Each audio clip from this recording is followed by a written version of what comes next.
First of all congratulations. ಒಬ್ಬ cinema ಪತ್ರಕರ್ತ ಒಂದು ಈ ರೀತಿಯಾಗಿರ್ತಕ್ಕಂಥ ಒಂದು ಉನ್ನತ ಮಟ್ಟದ ಪತ್ರಿಕೆಯ ಸಂಪಾದಕರಾಗಿದ್ದು ಬಹುತೇಕವಾಗಿ ಪ್ರಥಮ ಬಾರಿ ಅನಿಸುತ್ತೆ. ಹೌದು, ಸಿನಿಮಾ ಪತ್ರಕರ್ತರಿಗೆ ಅವರನ್ನು ಒಂಥರ ಸೈಡ್ ಲೈನ್ ಮಾಡಿದ್ರು ಅಂತಂಗೆ ಅನಿಸುತ್ತೆ ಭಾಳ ವರ್ಷಗಳಿಂದ. ಅಂದರೆ ಸಿನಿಮಾ ಒಂದು ಪತ್ರಿಕೆಯ ಮುಖ್ಯ ಭಾಗ ಆಗಿದ್ದು ಕನ್ನಡಪ್ರಭದಲ್ಲೇ. ಚಿತ್ರಪ್ರಭ ಅಂತ ಹೇಳುವ ಪುರವಣಿ ಆರಂಭಿಸಿದಾಗ ಅದು ಭಾಳ ಮುಖ್ಯ ಭಾಗ ಆಯಿತು. ಅದರ ಮುಂಚೆ ಇರಲಿಲ್ಲ. ಅದು ಮುಂಚೆ ಸಿನಿಮಾ ಸುದ್ದಿಗಳು ಬರೋದು ಚಿಕ್ಕ ಪುಟ್ಟದ್ದು ಅಷ್ಟೇ ಇತ್ತು. ಬಟ್ ಕನ್ನಡಪ್ರಭ ಮೊದಲ ಬಾರಿಗೆ 4 ಪುಟದ ಪುರವಣಿ ಆರಂಭಿಸಿತು, ಚಿತ್ರಪ್ರಭ ಅಂತ. ಆಮೇಲೆ ಸ್ವಲ್ಪ ಇಂಪಾರ್ಟೆಂಟ್ ಸಿಗ್ತದೆ ಅದಕ್ಕೆ. ಆಮೇಲೆ ಸಿನಿಮಾ ಅಂದರೆ ಮಂತ್ಲಿ ಮ್ಯಾಗ್ಝಿನ್ಗಳು, ಸ್ಟಾರ್ಡಸ್ಟು, ಫಿಲ್ಮ್ ಫೇರು ಆ ಥರದ್ದಿದ್ವೇ ಹೊರತು ಮುಖ್ಯ ಪತ್ರಿಕೆಯ ಬಹಳ ದೊಡ್ಡ ಭಾಗವಾಗಿ ಸಿನಿಮಾ ಇರಲಿಲ್ಲ. ಸ್ಪೋರ್ಟ್ಸ್ ಇದ್ದಷ್ಟು ಸಿನಿಮಾಗೆ ಬಂದಿರಲಿಲ್ಲ. ಅಥವಾ ಆಮೇಲೆ ನಂತರ ನಿಧಾನವಾಗಿ ಕಲ್ಚರ್ ಮತ್ತು ಸಾಹಿತ್ಯ ಬಂತಲ್ಲ, ಅಷ್ಟು ಏನು ಪ್ರಾಮುಖ್ಯತೆ ಸಿನಿಮಾಗೆ ಸಿಗಲಿಲ್ಲ. ಹೀಗಾಗಿ ಸಿನಿಮಾ ರಿಪೋರ್ಟ್ರ್ಗಳನ್ನು ಮೇನ್ ಸ್ಟ್ರೀಮ್ ಭಾಳ ಸೀರಿಯಸ್ ಆಗಿ ಗಂಭೀರವಾಗಿ ಪರಿಗಣಿಸಲೇ ಇಲ್ಲ. ಇವತ್ತು ಎಷ್ಟೋ ಸಿನಿಮಾ ರಿಪೋರ್ಟ್ರ್ಗಳಿಗೆ ಒಂದು ಅಕ್ರೆಡಿಟೇಷನ್ ಕೊಡಲ್ಲ. ಸೊ ಹಾಗಾಗಿ ಅವರು ಥರ ಸೈಡ್ ಲೈನಾಗಿ ಉಳಿದುಬಿಟ್ಟಿದ್ರು. ಬಟ್ ಇತ್ತೀಚೆಗೆ ಅಂದರೆ ಯಾವಾಗ ಎಂಟರ್ಟೈನ್ಮೆಂಟ್ ಇಂಡಸ್ಟ್ರಿ ಒಂದು ಮೇಜರ್ ರೋಲ್ ಪ್ಲೇ ಮಾಡೋಕ್ಕೆ ಶುರು ಮಾಡ್ತೋ, ಅಂದರೆ ಅದು ಅದರ ಸಿನಿಮಾದ ಸುದ್ದಿಗಳು ಮುಖಪುಟದಲ್ಲೂ ಬರಲಿಕ್ಕೆ ಶುರುವಾದವು ಬೇರೆ ಬೇರೆ ಕಾರಣಕ್ಕೆ, ಆವಾಗ ಸ್ವಲ್ಪ ಇಂಪಾರ್ಟೆನ್ಸ್ ಸಿಕ್ತು ಅನಿಸುತ್ತೆ ನನಗೆ.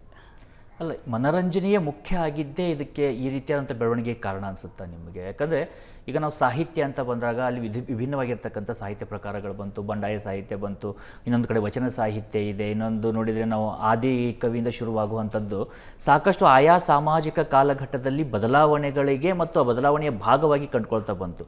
ನಮ್ಮಲ್ಲಿ ಸಿನಿಮಾ 2 ವಿಂಗ್ಗಳಾಯಿತು. ಒಂದು ಆರ್ಟ್ ಅಂತಾಯಿತು, ಇನ್ನೊಂದು ಮನೋರಂಜನೆ ಅಂತಾಯಿತು. ಆರ್ಟು ಪ್ರಶಸ್ತಿಗಳಿಗೋಸ್ಕರ, ಮನೋರಂಜನೆ ಸೇಳೆ ಚಪ್ಪಾಳೆಗೋಸ್ಕರ ಅಂತ. ಅದರ ಮಧ್ಯದಲ್ಲಿ ಸಿನಿಮಾ ಪತ್ರಕರ್ತರು ಒಂದು ರೀತಿಯಿಂದ ಕಣ್ಣನ್ನು ಕಟ್ಟಿ ಕಾಡಿನಲ್ಲಿ ಬಿಟ್ಟಂಥ ವ್ಯಕ್ತಿಗಳ ರೀತಿಯಾಗಿ ಹೋಗಿತ್ತಾ ಅಂತೇಳಿ.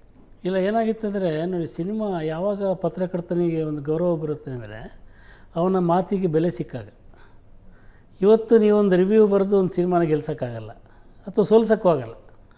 ಹಾಗಾಗಿ ಇವತ್ತು ಏನಾಗಿರುತ್ತೆ ಅಂದರೆ ಸಿನಿಮಾ ಪತ್ರಕರ್ತ ಅಂತ ಹೇಳೋನು ಎಷ್ಟು ತಮಾಷೆ ಇದೆ ಅಂದರೆ, ಇವತ್ತು ಯಾರು ಸಿನಿಮಾ ಪತ್ರಕರ್ತನ ಕರೆದು ಭಾಳ ಎಕ್ಸ್ಕ್ಲೂಸಿವ್ ವಿಷಯಗಳನ್ನ ಹೇಳಲ್ಲ. ಅದನ್ನ ಅವ್ರ ಟ್ವೀಟಲ್ಲಿ ಅಥವಾ ಸೋಷಿಯಲ್ ಮೀಡ್ಯಾದಲ್ಲಿ ರಿಲೀಸ್ ಮಾಡಿಬಿಡ್ತಾರೆ. ಮೊದಲು ಸೋಷಿಯಲ್ ಮೀಡ್ಯಾದಲ್ಲಿ ಮಾಡ್ತಿರಲಿಲ್ಲ. ನಾನು ಇಲ್ಲಿಗೆ ಆರಂಭಕ್ಕೆ ಬಂದಾಗ ಉದಯ ಮರಕಣಿ ಇದ್ದರು, ಸೀತಾರಾಮ್ ಇದ್ದರು, ವಿ.ಎನ್. ಸುಬ್ಬರಾವ್ ಇದ್ದರು, ವಿಜಯಮ್ಮ ಇದ್ದರು. ಹೀಗೆ ದೊಡ್ಡ ದೊಡ್ಡ ಸಿನಿಮಾ ಪತ್ರಕರ್ತರು ಇದ್ದಾಗ ಅವರು ಪತ್ರಿಕಾಗೋಷ್ಠಿ ಕರೆದು ದೊಡ್ಡ ಪತ್ರಿಕೆಯ ಅಥವಾ ಹಿರಿಯ ಸಿನಿಮಾ ಪತ್ರಕರ್ತರು ಬರೋ ತನಕ ಕಾದು ನಂತರ ಅನೌನ್ಸ್ ಮಾಡ್ತಿರೋದು. ಅಲ್ಲಿ ಒಂದು ಸ್ಯಾಂಕ್ಟಿಟಿ ಇತ್ತು, ಗೌರವ ಇತ್ತು ಪರಸ್ಪರ. ಕ್ರಮೇಣ ಏನಾಯ್ತು ಅಂದರೆ ಅವರಿಗೆ, ಸಿನಿಮಾದವರಿಗೆ ಸಿನಿಮಾ ಪತ್ರಿಕೋದ್ಯಮ ಅಂದರೆ ಅವರು ಪ್ರಚಾರಕರ್ತರ ಮುಂದುವರಿದ ಭಾಗ ಅಂತ. PROಗಳು ಇರ್ತಾವಲ್ಲ, this the extended version of PROs ಅಂತ ಅನ್ನಿಸ್ತು. ಅಂದರೆ ಇವರು ಇರೋದೇನೋ ಪ್ರಚಾರ ಮಾಡೋದಕ್ಕೆ, ನಾವು ದುಡ್ಡು ಹಾಕ್ತೀವಿ, ಸಿನಿಮಾ ಮಾಡಿದ್ದೀವಿ, ಪ್ರಚಾರ ಕೊಡಿ ಅಂತ. ಸೊ ಹೀಗಾದಾಗ ಒಂದು ಕೊಂಡಿ ತಪ್ಪಿ ಹೋಯಿತು ಅಂತ. ಅಂದರೆ ಇವನಿಗೆ ವಿಮರ್ಶೆ ಮಾಡುವಷ್ಟು ಒಂದು ಉತ್ಸಾಹವೂ ಇರಲಿಲ್ಲ, ನಿಜವಾದ ವಿಮರ್ಶೆಯನ್ನು ತಗೊಳ್ಳುವಷ್ಟು ಅವರಿಗೆ ಮನಸ್ಥಿತಿಯೂ ಇರಲಿಲ್ಲ. ಇಂಥ ಸ್ಥಿತಿಯಲ್ಲಿ ಅದೊಂದು ದಿಕ್ಕು ತಪ್ಪಿ ಹೋಯಿತು.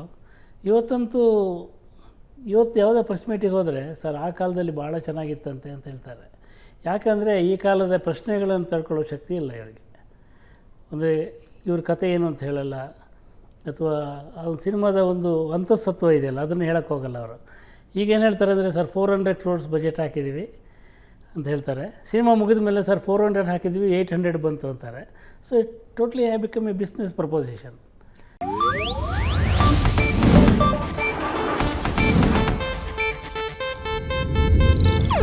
ಇದು ಏಷ್ಯಾನೆಟ್ ನ್ಯೂಸ್ ನೆಟ್ವರ್ಕ್ ಪ್ರಸ್ತುತಿ.